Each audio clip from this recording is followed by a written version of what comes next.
These are some of the first images that you shared with me. Yes.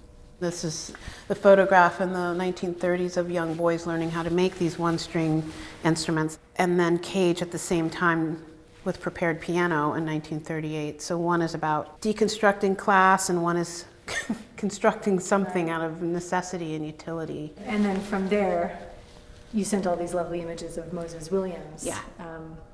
who was somebody who constructed these wall harps using a plank, simple materials, a broom wire, Yeah. tin can, and then later discovering Louis Dotson. Louis was working directly on the side of his barn, whereas Moses was super mobile. So they both have this way of interacting with architecture, which I think was my initial struggle at the Met, was that it's such a platform, Right. it's such a stage.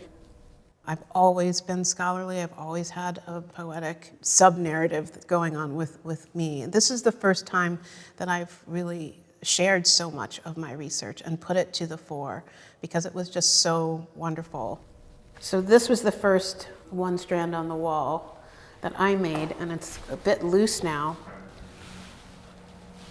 And it's not really tunable, but this was the closest piece that really felt to me like that it was speaking to contemporary art, conceptual art, in terms of like what happens when that one strand on the wall comes from the outside of a shack, but if it's on a white crisp box, Right.